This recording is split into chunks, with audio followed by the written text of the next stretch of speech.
নমস্কার, বইপিয়নাশায় আপনাদের সকলকে স্বাগত জানাই। আজকে আমি সাথী দাসের লেখা বেশ কয়েকটি বইয়ের কথা আপনাদের বলবো। আপনারা অনেকেই হয়তো এই সাথী দাসের নাম শুনেছেন।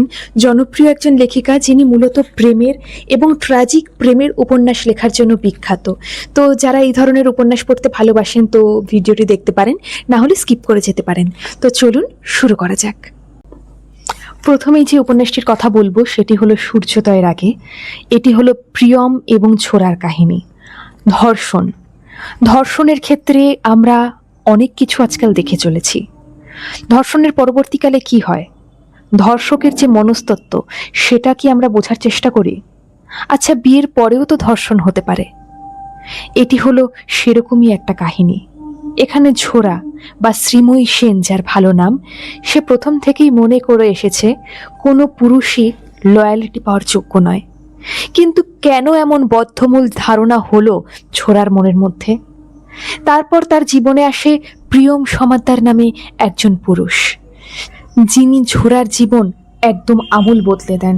ঝোড়া ভাবতে থাকে, সত্যি পুরুষ মানুষ কি এমন হয়? যেখানে ঝোড়া মনে করত মেন ডোন্ট ডিজার্ভ লয়ালিটি, সেখানে প্রিয়ম এসে কি ঝড় তোলে ঝোড়ার জীবনে। ঝোড়া, যার সুন্দর নাম রয়েছে শ্রীময়ী সেন এবং ঝোড়া, এই দুটির মধ্যে কিন্তু একটি সূক্ষ্ম ব্যবধান রয়েছে। ঝোড়াকে দেখলে আদ্যপান্ত মনে হবে একজন বহুকামিনী, নেশায় মেতে থাকা একজন রমণী, কিন্তু তার মনের গহীনে উঁকি মেরে দেখলে বোঝা যায় সেখানে রয়েছে অন্য কিছু। কি রয়েছে ঝোড়ার মনের ভেতরে? রয়েছে রত্না নামে একজন নারীর গল্প। বিয়ের পরেও তো ধর্ষণ হয়। ধর্ষণের শিকার হলে মানুষের মনস্তত্ত্ব ঠিক কিভাবে বদলে যায়। একটু আগে বলতে চাইছিলাম না যে ধর্ষকের মনস্তত্ত্ব আমরা বুঝতে পারি কিনা। একজন ধর্ষিতার মনস্তত্ত্ব যে হয়, সেই কিন্তু একমাত্র ফিল করতে পারে। আমরা নিজেরা হয়তো বাইরে থেকে দেখে কিছুক্ষণ সহানুভূতির চোখে তাকাতে পারি, কিন্তু মনের গহীনের সেই ক্ষত, যন্ত্রণা, প্রতি মুহূর্তে ঝরে পড়া রক্ত আমরা কেউ কোনোদিন ফিল করতে পারি না, আর পারবও না।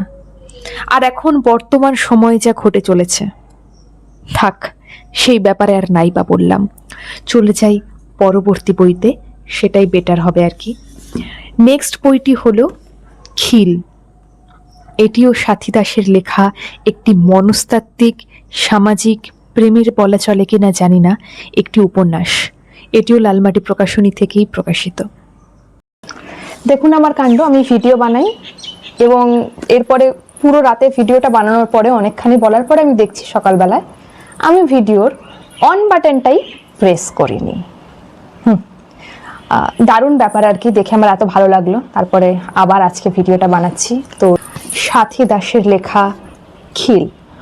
ডোমেস্টিক ভায়োলেন্স এই সমস্ত নিয়ে আমরা অনেক কিছু শুনে থাকি, কিন্তু পরিবারের খুব কাছের মানুষজনের কাছ থেকেও অনেক সময় বাচ্চাবেলা থেকেই শিশুরাও কিন্তু নির্যাতিত হয়। হ্যাঁ, আজকাল আমরা অনেক বাইরের মানুষের থেকে আমরা ভয় পাই, বাইরে বেরোতে, রাত বিরেতে বেরোতে ভয় পাই, কারণ যা সিচুয়েশন চলছে ভয় পাওয়াটাই কিন্তু স্বাভাবিক। সবাই বলছে ছেলে মেয়ে সমান সমান, বাট অ্যাকচুয়ালি সেটা নয় বলে আমি মনে করি। কারণ কোনোদিনই সমান সমান হতে পারবে না। আমরা ছেলেদের মতো নই, চাইলেও রাত 12টায় বেরোতে পারবো না, যার সিচুয়েশন এখন এখানে। তো যাই হোক, বারবার আমি অন্য প্রসঙ্গে চলে যাচ্ছি, যেটা বলছিলাম। তো খিল উপন্যাসে একটি বাচ্চা মেয়ে তার সবচেয়ে ভরসার যে বাড়িতে মানুষটি রয়েছেন, যাকে বাড়ির সবাই অন্ধের মতো ভরসা করে, তার কাছ থেকেই কিন্তু মলেস্টেশনের শিকার হয়। প্রথমে সে বুঝে উঠতে পারে না এটি কি হচ্ছে। তারপর তার মানসিকভাবে এতটাই ট্রমার সৃষ্টি হয়, সে সেটাকেই ধীরে ধীরে, মানে সেই যে অত্যাচার বা অযাচিতভাবে তার উপরে অধিকার জ্ঞাপনটাকেই তার ধীরে ধীরে ভালো লাগতে শুরু করে। মানে সে ধীরে ধীরে বিকৃত মানসিকতার মানুষ একজন মেয়েতে পরিণত হয়। সকলেই ভাবতে থাকে যে মেয়েটি খারাপ, মেয়েটি এরকম করছে, সকলের সামনে নিজেকে সামলে রাখতে পারে না। কিন্তু এর পেছনে যে মেয়েটির মনে যে চাপ বা ছোটবেলার সেই যে ভয়ঙ্কর স্মৃতি যেটা রয়েছে, সেটা কিন্তু কেউ জানতে পারে না। ইভেন কাউকে যদি বলারও চেষ্টা করে, তারাও সেটা বুঝে উঠেও না বোঝার ভান করে এবং উল্টে মেয়েটিকেই দোষ দিতে থাকে। কারণ আমাদের সমাজে এখনো সবকিছুতেই শুধু মেয়েটিরই দোষ হয়। অনেকেই অনেক কমেন্ট করতে পারেন, বাট এটাই সত্যি। তো তারপর ধীরে ধীরে মেয়েটি বড় হয়, আনস্টেবল হয়ে পড়ে। মেয়েটির জীবনে একটা বন্ধু আসে, তারই পরিবারে আরেকজন হয়ে উত্তরা নামের একটি মেয়ে। সেও সময়ে তার হাজবেন্ডের সঙ্গে সে সমস্ত কিছুতে একটা অচলায়তনের মধ্যে পঞ্চকের মতো উত্তরা এসে প্রবেশ করে। সমস্ত বিধি নিষেধ বেড়াজাল ছিন্ন করার মতন একটি মেয়ে হলো এই উত্তরা। সেই মেয়েটির বাড়িতে আসে। তো এই উপন্যাসে আল্লাদির পরিবারে, মানে যে মেয়েটির কথা বলছিলাম তার নাম সেখানে আল্লাদি, আল্লাদির জীবনে উত্তরাও বন্ধু হয়ে আসে। এবং ধীরে ধীরে উত্তরা বুঝতে পারে আল্লাদির জীবনে এমন তো কিছু ট্রমা রয়েছে যার জন্য মেয়েটা এমন ব্যবহার করে। সে কিন্তু তার মনের মধ্যে ঝুঁকে দেখে। উপন্যাসটির নাম খিল কেন বলুন তো? কারণ সবার জীবনেই না একটা বদ্ধ দরজা থাকে। সেটা হোম সিকনেস হতে পারে, একটা জায়গায় স্টাক হয়ে যাওয়া যেতে পারে, যে মানুষ সেখান থেকে না চাইলেও বেরোতে পারে না, কিন্তু একটা সময় সেই খিলটা ভেঙে কিন্তু বেরোতে হয়। তো উত্তরা সেটাই লক্ষ্য করে, ধীরে ধীরে মেয়েটির মনের যত্ন নেওয়া শুরু করে।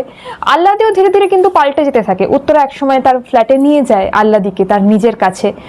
সেখানে আল্লাদির একটা অন্য ছেলের সঙ্গে দেখা হয়। ভালো লাগা শুরু হতে হতে আবার নিজেকে গুটিয়ে নেয়, কারণ তার মনে তো একটা সেই ট্রমা রয়েছে ছোটবেলার। এর মধ্যে উত্তরাও প্রেগনেন্ট হয়ে পড়ে। তার মনেও একটা তীব্র দোলাচল সৃষ্টি হয়। কেন হয়?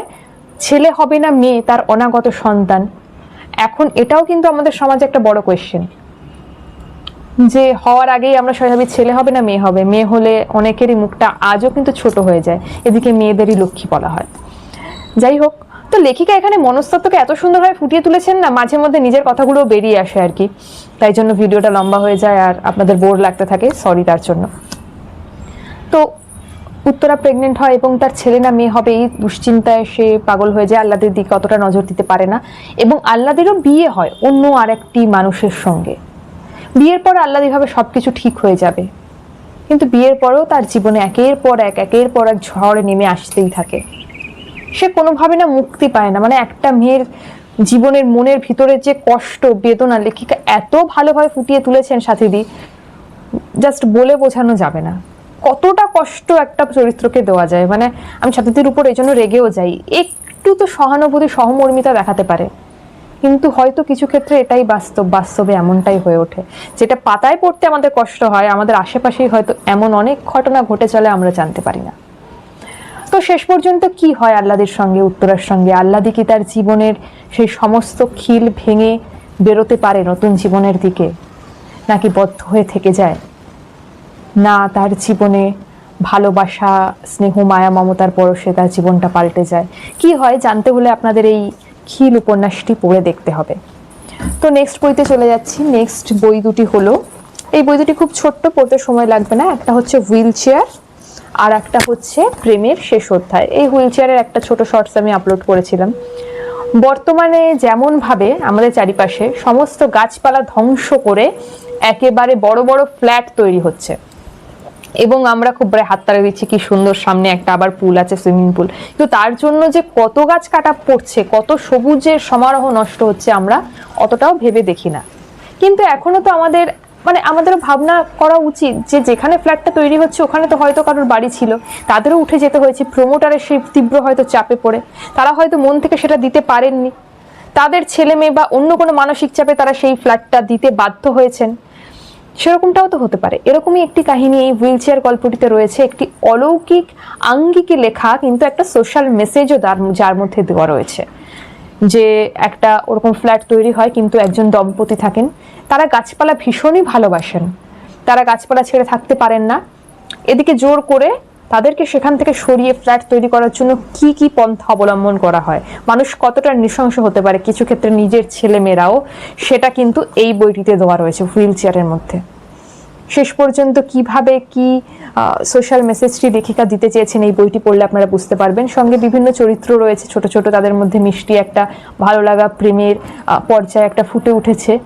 এবং সবচেয়ে বড় যে সোশ্যাল মেসেজ, যে সবুজ বাঁচাও, পিঠের মধ্যে কিছুদিন পরে দেখতে হবে অক্সিজেনের সিলিন্ডার নিয়ে আমাদের ঘুরতে হচ্ছে। অক্সিজেনের সিলিন্ডার হয়তো বাজারে আমাদের দাম দিয়ে কিনতে হবে। তো সেই ক্ষেত্রে সময়োপযোগী একটি লেখা, অন্য ঘরানার সাথীদের লেখা, এই জন্য হয়তো একটু কম আলোচনা করা হয়। 200 টাকা মাত্র দাম, লালমাটি প্রকাশনী থেকেই প্রকাশিত। এবং শেষ বই হলো প্রেমের শেষ অধ্যায়। এটি হলো একজন দিদি এবং ভাই তাদের সম্পর্ক টানাপোড়েন গল্প, ফ্যামিলির একটা সামাজিক উপন্যাস। যে মানুষ মানুষকে ভালোবাসে, ভালোবাসা প্রেম মানুষের জীবনে আসে, তার সঙ্গে ফ্যামিলিও ওতপ্রোতভাবে জড়িয়ে পড়ে। এরকমভাবে একটা ছেলে বিয়ের অনেক দিন পরে পাহাড়ে ঘুরতে যায়, সেখানেই তার দেখা হয় তার দিদির সাথে। তারপরে তাদের কথোপকথন, সিচুয়েশন, তার নিজের জীবনের সম্পর্ক, কিভাবে তার জীবনে প্রেম এসেছিল, কিভাবে বিয়ে হয়েছিল, বিয়ের পরবর্তী কি কি ঘটনা ঘটেছিল। বাবা মা হয়তো হাজার কষ্ট দিলেও, হাজার দূরে সরিয়ে দিলেও এন্ড অফ দ্য ডে সন্তানের জন্যই অপেক্ষা করে বাড়িতে বসে থাকে। এটারও একটি লং ভিডিও আমি আপলোড করেছিলাম আলাদাভাবে, সেটা আপনারা চাইলে দেখে নিতে পারেন, আর তাই বেশি কিছু বললাম না।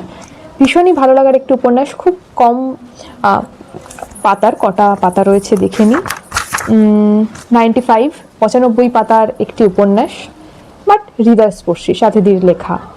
অল টাইম আমার ভীষণ ভালো লাগে। তো আজকে এ পর্যন্তই।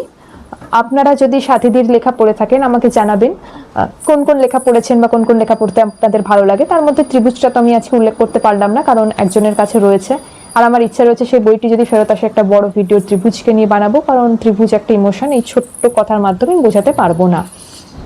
এবং সমান্তরাল সাথীদির লেখা প্রথম উপন্যাস, যে উপন্যাসটা পড়ে আমার সাথীদির লেখার প্রতি আগ্রহ জন্মেছিল, সেটা যখন আবার নতুন করে লঞ্চ হবে, আমি শুনতে পাচ্ছি ভাষা, তাই ওয়েট করে আছি, তখন সেটা নিয়েও আপনাদের সামনে আসবো। আপনাদের কি এই ধরনের উপন্যাস পড়তে ভালো লাগে? ভালো লাগলে আমাকে অবশ্যই জানাবেন। আজকের জন্য বইপিয়ন আশা থেকে আপনাদের সবাইকে নমস্কার, খুব ভালো থাকবেন।